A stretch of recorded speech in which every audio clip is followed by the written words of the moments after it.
નમસ્કાર, આપ જોઈ રહ્યા છો મિડ ડે ન્યૂઝ. આપની સાથે હું છું વિધિ. બુલેટિનની શરૂઆત કરીએ. સૌથી પહેલા આપને આપીએ રાજ્યના સૌથી ચર્ચિત કૌભાંડની વિગતો.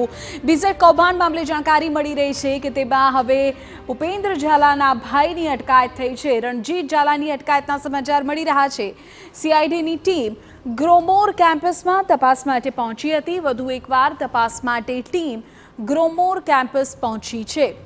સૂત્રો પાસેથી માહિતી એવી મળી રહી છે કે કેમ્પસમાં સીઆઈડીની ટીમ દ્વારા સર્ચ કરવામાં આવ્યું અને રણજીત ઝાલાને પૂછપરછ માટે ગાંધીનગર લઈ જવાયો છે.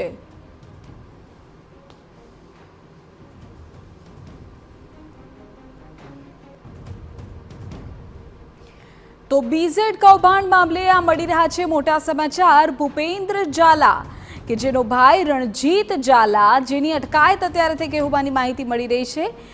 ઉલ્લેખનીય છે કે ગ્રોમોર જે કેમ્પસ છે ત્યાં સીઆઈડીની ટીમ તપાસ માટે પહોંચી હતી અને કેટલાક દિવસથી રણજીત ઝાલા એક ગ્રોમોર કેમ્પસમાં છુપાયો હતો.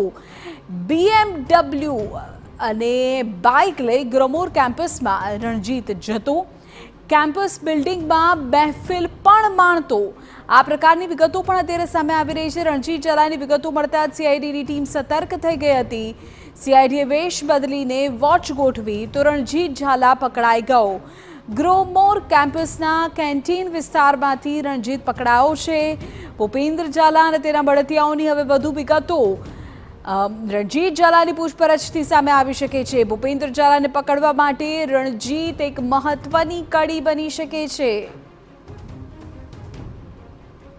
ક્રાઇમની અલગ અલગ 2 થી 3 જેટલી ટીમો જે છે તે ગ્રોમોર કેમ્પસમાં પહોંચી હતી. ગ્રોમોર કેમ્પસમાં પહોંચી ત્યાં સુધી આ ટીમો જે છે તે છુપાવે છે અહીં પહોંચી હતી અને કોઈપણ પ્રકારની સરકારી વાહનોને અંદર નહોતા લાવવામાં આવે. અને ત્યારબાદ જે ભૂપેન્દ્ર ઝાલાનો ભાઈ જે છે તે રણજીત ઝાલા અહીં સંતાયેલો હતો તે વિગતો હતી, તેને લઈને અહીં દરોડો કરવામાં આવ્યો હતો. અને આ દરોડાની કાર્યવાહી દરમિયાન ભૂપેન્દ્ર ઝાલા જે છે તે કેન્ટીનના વિસ્તારની અંદર સંતાયો હતો. જે આ ગ્રોમોર કેમ્પસમાં કેન્ટીન આવેલું છે ત્યાં સંતાયેલો હતો. તે બાતમીના આધારે તેને ઝડપી લેવામાં આવ્યો હતો. ત્યારબાદ પોલીસની એટલે કે સીઆઈડી ક્રાઇમની ટીમો જે છે તેના વાહનો આવે અને તેને ઉઠાવીને લઈ જવામાં આવ્યું છે. જે પ્રકારે તેને ઉપાડીને લઈ જવામાં આવ્યું છે તેની સાથે કેટલાક કપડાં સહિતના કેટલાક સરસામાન પણ તેની સાથે હોય તે પ્રકારે નજર આવી રહ્યું હતું. એટલે શક્ય છે કે ભૂપેન્દ્ર ઝાલાના ભાઈને ગાંધીનગર લઈ જઈને આખરી પૂછપરછ કરવામાં આવી શકે છે.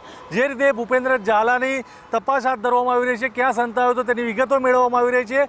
આ દરમિયાન હવે ભૂપેન્દ્ર ઝાલાનો ભાઈ હાથમાં લાગતા શક્ય છે કે ભૂપેન્દ્ર ઝાલા સુધી સીઆઈડી ક્રાઇમ પહોંચવામાં ટૂંક સમયમાં સફળ બની શકે છે. અવનીશ ગોસ્વામી, TV9 હિંમતનગર.